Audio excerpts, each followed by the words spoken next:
నేను చాలాసేపటి నుండి ఇక్కడ కూర్చొని ఉన్నాను. నువ్వు చాలాసేపటి నుండి దేని గురించో ఆలోచిస్తూ ఉన్నావు.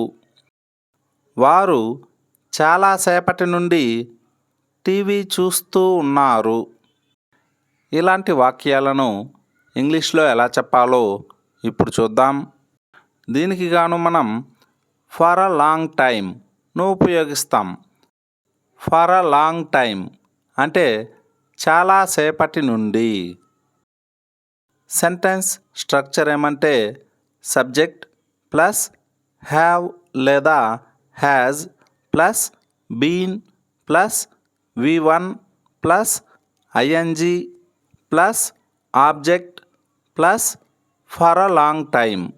ఇక్కడ V1 అంటే వెర్బ్ యొక్క ఫస్ట్ ఫామ్. నేను చాలాసేపటి నుండి ఇక్కడ కూర్చొని ఉన్నాను. నేను చాలాసేపటి నుండి ఇక్కడ కూర్చొని ఉన్నాను. I have been sitting here for a long time. I have been sitting here for a long time. అంటే నేను చాలాసేపటి నుండి ఇక్కడ కూర్చొని ఉన్నాను. నువ్వు చాలాసేపటి నుండి దేని గురించో ఆలోచిస్తూ ఉన్నావు. నువ్వు చాలాసేపటి నుండి దేని గురించో ఆలోచిస్తూ ఉన్నావు. You have been thinking about something for a long time. You have been thinking about something for a long time. అతడు చాలాసేపటి నుండి నీ కోసం ఎదురు చూస్తున్నాడు. అతడు చాలాసేపటి నుండి నీ కోసం ఎదురు చూస్తున్నాడు. He has been waiting for you for a long time. He has been waiting for you for a long time.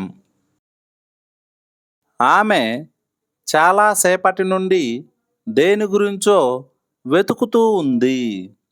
ఆమె చాలాసేపటి నుండి దేని గురించో వెతుకుతూ ఉంది. She has been searching for something for a long time.